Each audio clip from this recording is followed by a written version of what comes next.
life maybe, or certain situations, it's like, we're all together. But then when we get into it, and there's these kind of crises and all, it's like, take your life, which is sad. Which is sad. It lets everyone down. Yeah.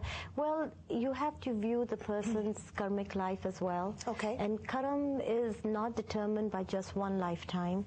It is a balance. If you come in one life, we believe in reincarnation. Yes. I was born and raised a Hindu, and I'm Buddhist as well. Okay. And I have a Sufi guru. So it's like I meant to say all that, but and I will. Go ahead and say that. And we're going to say a little bit of that. Yeah, so life is transformed in each travel, in each visit. Yes. And maybe it's not just to this planet. Who knows, Yes, that's a lot of there are that's other galaxies. Out. Einstein tried to explain the theory of time. Are we only coming from a past life? In the past life, was it in a past time? Or was it in a future time? So there are so many different variants there. However, in each lifetime, one is supposed to gain wisdom. Yes. And wisdom is only gained through experience. Right. It doesn't just happen automatically, does it? It just doesn't happen. I know some people, we're just flowing, going with the flow, but you just, you have to try. You have to use that free will. Oh, absolutely. Oh, I have a client, she wishes to be a great chef, but yet she has never gone to a chef's school, and she doesn't really cook a lot. Yes. However, she's just learning by her own ideas. She's thinking, I'm going to do this and I'm going to do that. And I keep telling her, until you practically prepare a meal, how do you know what you will be doing or what it'll taste like, Yeah. Until you actually peel that garlic and crush it and fry it and add the ingredients, So true. you have no idea. So experience is vital. But so often, we just have an intellectual idea of things, or we can understand things, but we maybe don't have that experience, and I find it's quite different. Absolutely, and that's why intellectually people know about spirituality. Yes. It's within the spirit, even though they will claim they don't believe in God, which is fine for some, but they will have a spiritual essence in them, It's just like having a conscience. Yes. Everybody has a conscience, but not everyone's conscience is awakened. Oh, right? Okay. So, when you said you're a Buddhist too, then one of the interesting quotes that I love that I read, that people were asking the Buddha, well, who are you? Are you a prophet? Are you a teacher? Are you a saint? Are you this and that? And he looked, and of course they're tricky, those guys, bright brains. He says, I'm awake. Awake, exactly. Yeah. Awake is when I wake up with my alarm clock in the morning. My eyes are awake, but then when the eyes are awake, the eyes look outwards. Right. The eyes do not look inwards, And so when you say you're awake, it doesn't just mean necessarily the eyes are open, because all of us keep our eyes open. It's not just that. Otherwise, we'd be having a lot of more accidents on the freeways. We would be. Well, and also it is the inner eye. It is the inner eye. There you go. That's the key word. That is the inner eye. The inner eye is the sixth chakra right here between the brows, Right. Don't you have show us the book, and then we'll say a little bit more about you. Usha brought a book tonight that I thought, she would like to show, and I think it's a good idea. I'm just going to hold that up. And sure. I'm just going to get it there. Can you get a good one? You want to get it straight up? Yeah. It is by one of my favorite authors, which is Harish Johari. Okay. And I wish I had met him. I never did. However, he did a great translation of Sanskrit into English. And he's written it in a very simple way that everyone can understand. And so this is one on chakras. And it explains, it has... Can you see it? It's real still. I'm sorry. It's all right. And Harish Johari. And he was a painter, and he's a spiritual person, and he did great translations. Okay. Now, when you were talking about the third eye is the sixth chakra, can you point out? Maybe just let it sit on the table. And sure. And then you could, like here, I'll do this, and we'll get camera one going here.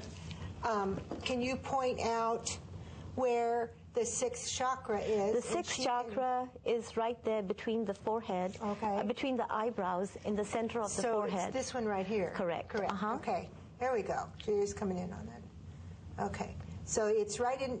Sometimes we hear it called the third eye. The third eye. Yeah, that is absolutely. It's called the Sant's eye. Sant is a person who has developed spiritually in a very great esteemed way. Like that would be Gautam Buddha.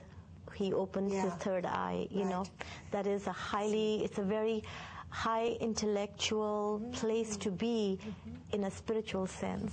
And I love the way we talk about it, but I'm thinking, okay, if we're going to talk about it, I hope that it's really working. And I've also heard that that eye is turned inward, so it's sort of, like you said, an intuitive thing or a psychic thing more than just some inner something that we're imagining, you know. It is like this. They are the psychic centers of the human being, and they are based on the vertebral column. Starting at the base is the first chakra. I'm going to put this back up here. Maybe she can come back in again when you can just go over real quickly, and then we'll give it back to you. Anyway, starting at the base chakra. At the base chakra. And again, let's remember that the chakra, I know one word that we call it here in Western is energy centers. Energy centers. Psychic centers. There you go. There you go. Between the physical and the mental. Absolutely. So here we go. So we're starting down at the, and we're going to talk about how these, I hope we are anyway, operate in this day and age in relationships and how this economy, you know, a little bit more about how the economy can affect it. So we can open our chakras even in bad times or good times, you know. So we're going to start down at the bottom chakra. Absolutely. That's the first one. That's the first chakra. Little circles. And that's the beginning of the Kundalini energy, which is inside everyone. And it is the base chakra, which is regarding the connection to the earth, basically, because we say we're made of clay, you know, and so it is with the base. And the base chakra is with the sense of smell. It is connected, well, it's not necessarily, but your breathing will affect the opening of the chakra. You have to focus on the color that is vibrant with that chakra. The color with that one is like a light blue. And then you focus on that and you meditate on that. And it is the basic chakra which in people that practice yoga will start with the Kundalini energy. So different exercises will help mobilize that energy as well. That'll help a person open up their keen sense of awareness, basically, you know. Now, since it's connected with the earth, does it maybe have something to do with being grounded? Being grounded. People don't like that idea, but I don't think it's literally grounded as much. I mean, it is connected, but I always look at grounded as being centered. Grounded is being centered, absolutely. And once you focus on your Kundalini energy to start opening up, you are centering yourself. You're focusing your energy inwards on yourself, and you're attempting to bring it to a full full awakening. Just like Buddha said, I'm awake.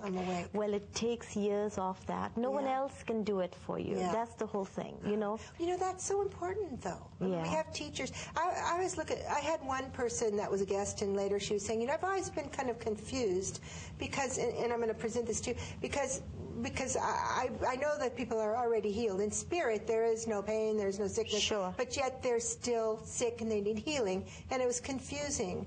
And I just said, well, I just look at it really simply. When you're a baby, you need someone to nurture you, to look feed after, you, to do that, and then you learn to do it yourself. So we're always going to be in need. Oh, absolutely. I absolutely agree. We're always going to be in need. Absolutely. You know, and that is where relationships are so important. You know, when you are born, your first relationship is with your mother, because you're born from the womb. You are born right there. You have that. The sense of smell is activated because of that. You know, and so naturally, as you grow up, you may not need that nurturing from a mother.